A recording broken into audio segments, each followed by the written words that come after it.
We are Blue Media. We're young people living in the borders, and we want to explore what arts and culture really means to us.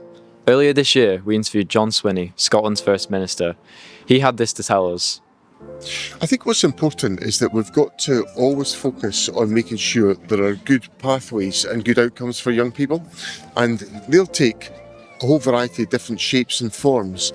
So therefore, making sure we've got that diversity and that range of possibilities is really important. Those words stuck with us because we know how hard it is for lots of art projects to survive. And we just heard about a report saying some Live Borders venues could close. At the same time, Scottish Borders Council is making a culture strategy, which is good news. So we wanted to ask, what do arts and culture mean to young people here? And what should decision makers do to learn from us? To find out, we wanted to speak with other young people.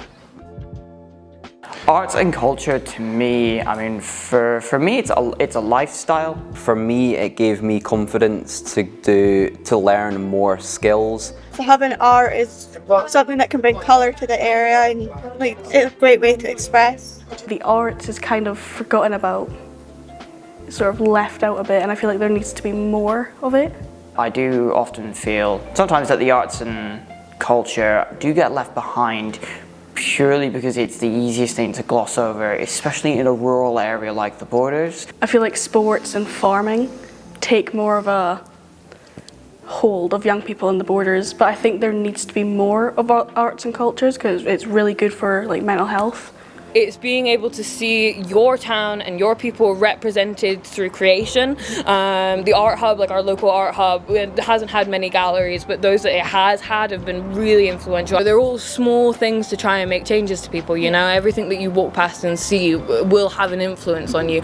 I think arts and culture is a big part of the Borders, but I think it's something that needs to be kind of appreciated just as much as each other, because I think sometimes the culture can be sort of overrule the arts.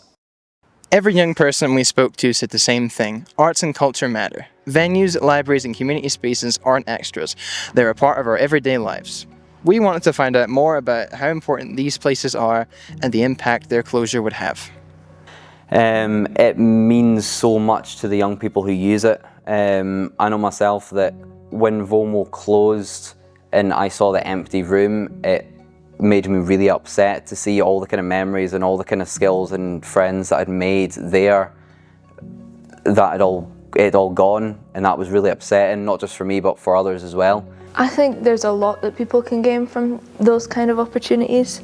I think that it depends on the individual, but people can gain confidence and experience.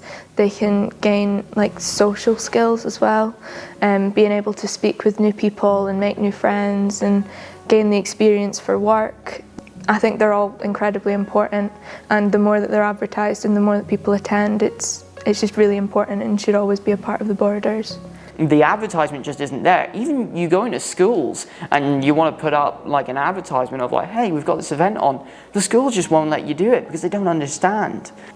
Young people gain a lot from access to these places, such as just generally a place to go and hang out with kind of like-minded people. They can create projects in a safe environment. But also there should be a follow-through then of, if venues are getting shut down and there really aren't going to be these opportunities, where can young people find them? Where can they continue from here to then take what they were doing at these venues and put it somewhere else? Having access to media and art for young people is such a massive thing for mental health because it does give you something to focus on. And I always find that if you've got something creative to focus on, it makes everything else go away. That's what it's like for me. These places are sort of what bring communities together.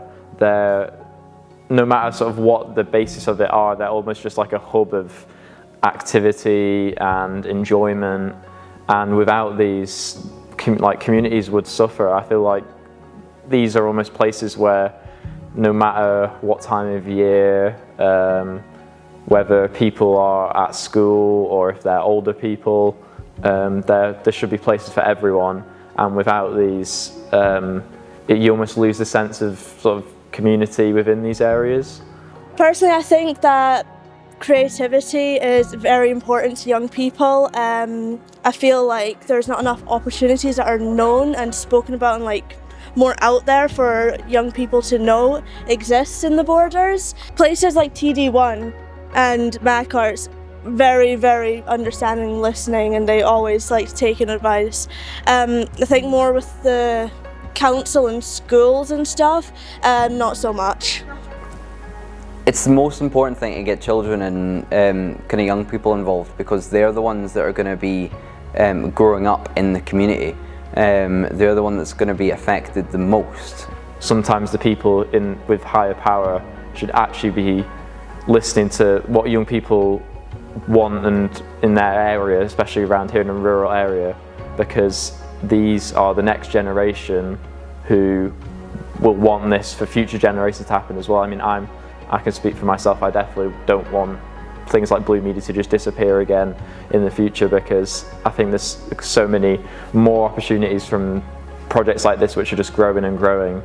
And yeah, I think the opinion of young people just definitely needs to be noticed a bit more and put into action. Young people want a real say when decisions are made about arts and culture in the Borders. That means being asked properly, no just at the last minute. From babies to teenagers, our voices should be heard from the start. It is now our right to be properly consulted. The UNCRC, which is now part of Scots law, is clear.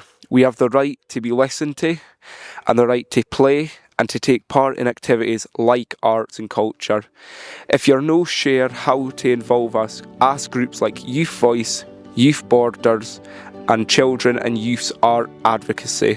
They can guide you on how to make sure we're included in decisions which affect us.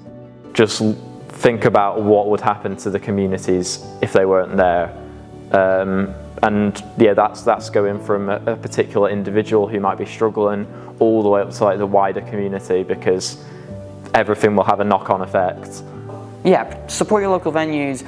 Advocate for the application of there being more facilities for younger people. So, we need more spaces like this, where venues are actually flexible, they're an alternative media, and they help build up the culture. And it's not just music, it's everything it's used for, so you can't close it. Like, that's the hub of the town. If you close it, then that's a real shame. I don't think arts and culture is appreciated enough here. I feel like the people who do it absolutely love it and try and get more people to be involved, but I think generally it's underrated. If I'm like, oh, I want to go out from the house, and it's better just going out from the house, because if I didn't, then I would just be sitting in the house all day. Personally for me, I had like really bad social anxiety. School was a nightmare, hated it. But then I got involved with Blue Media, and just being involved in things like that and arts and culture really helped me get over that sort of anxiety. And now I'm a lot more confident in myself than I ever was. My younger brother, he does a few clubs over at Abbey Road at Kelso, and that was one of the venues that was considered for closure, and that club means everything to him, because it's his way of feeling like he belongs in a social group, belongs in a social atmosphere. He's able to connect with people that are like-minded to him. So for just that perspective, for me, it's devastating. If they closed, I have no idea what would happen, what it would be like for people. I feel very privileged to be able to be a part of this, and the thought that people could be missing out is just really frightening for like what the Borders could look like. So yeah, I don't even want to think about what it would be like without it.